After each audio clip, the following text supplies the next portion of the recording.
అంటే ఇప్పుడు సుమతక్క తిరిగొస్తే మధ్యలో వచ్చిన నువ్వు వెళ్ళిపోతావా చెల్లాయ్?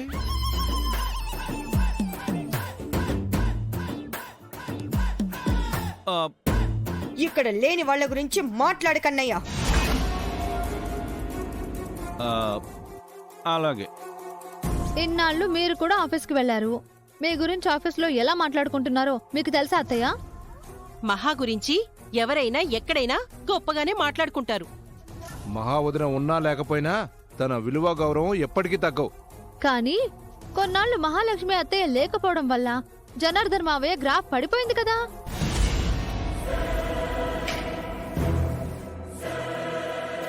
నాన్న గ్రాఫ్ పడిపోవడం ఏంటి సీత? ఏం మాట్లాడుతున్నావు?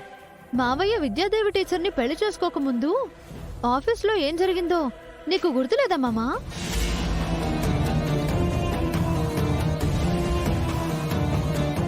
ఆఫీస్ స్టాఫ్ మావయ్య గురించి, విద్యాదేవి టీచర్ గురించి నానా రకాలుగా మాట్లాడలేదా? వాళ్ళను మావయ్య కొట్టలేదా? ముందు సుమతి మేడం గారు పోతే మహాలక్ష్మి గారిని తీసుకొచ్చారు. ఇప్పుడు ఆవిడ పోయింది, ఈవిడిని తీసుకొచ్చారు. కాకపోతే ఈవిడ పెళ్ళాం కాదంతే. ఏం వాగుతున్నారా ఇడియట్స్? సెన్స్ ఉండే మాట్లాడుతున్నారా? సెన్స్ ఉండే మాట్లాడుతున్నారా?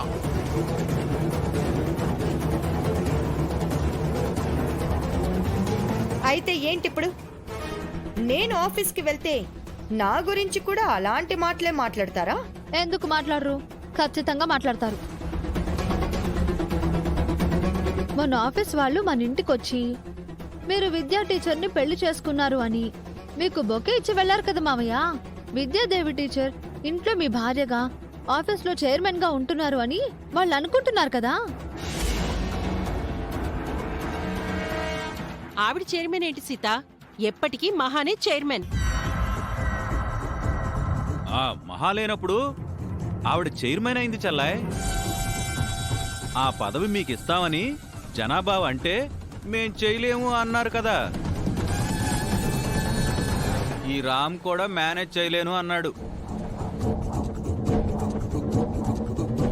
అది నేను లేనప్పుడు జరిగింది.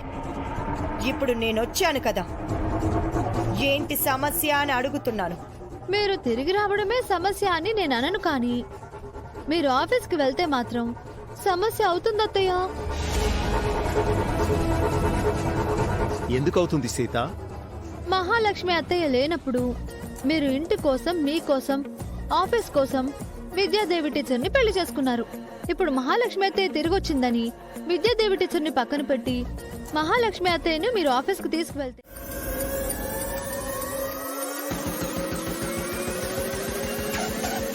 సుమతి పోయిందని మహాలక్ష్మిని, మహాలక్ష్మి పోయిందని విద్యాదేవిని తీసుకొచ్చారు. ఇప్పుడు మహాలక్ష్మి తిరిగొచ్చింది అని విద్యాదేవిని పక్కన పెట్టారు. జనార్దన్ వట్టి స్వార్థపరుడు, అవకాశవాది అని వాళ్ళు మాట్లాడుకోరా?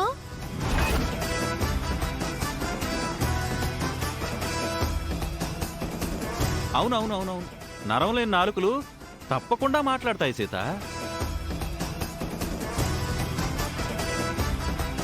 వాళ్ళ గురించి పక్కన పెట్టండి. మహాలక్ష్మి అత్తయ్య లేదని, మీ అవసరాల కోసం, పరిస్థితిని బట్టి మీరు విద్యాదేవి టీచర్ని పెళ్లి చేసుకున్నారు.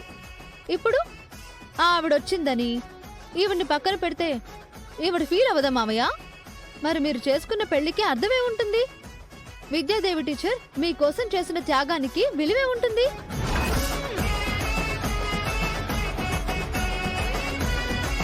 మీరు విద్యాదేవి టీచర్ని కాదని మహాలక్ష్మి అత్తయ్యను ఆఫీస్కి తీసుకువెళ్తే మిమ్మల్ని ఎవ్వరూ గౌరవించరు మామయ్య. మీ వ్యక్తిత్వాన్ని చంపేస్తారు. తర్వాత మీ ఇష్టం.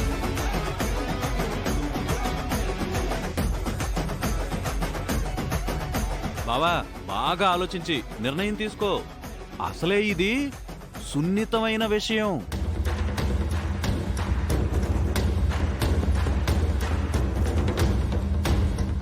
నువ్వు చెప్పింది నిజమే సీత. విద్యను కాదని మహాను ఆఫీసుకి తీసుకువెళ్తే ఖచ్చితంగా నా క్యారెక్టర్ని అసాసినేట్ చేస్తారు. ఆ ప్రమాదం జరగకుండా నువ్వు నన్ను ముందే కాపాడావు.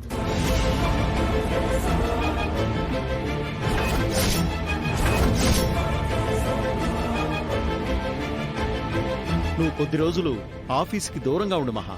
అదే బెటర్.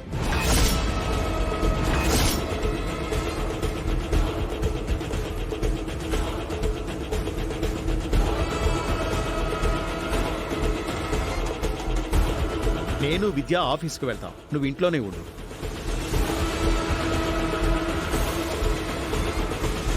సీత చెప్పినట్టు ఏం జరగదు జన. తాను నిన్ను అనవసరంగా భయపెడుతోంది. ఆఫీస్లో అందరికీ నేనంటే గౌరవం. విద్యను కూడా ఆఫీస్ స్టాఫ్ గౌరవిస్తున్నారు మహా. తనను ఇష్టపడుతున్నారు.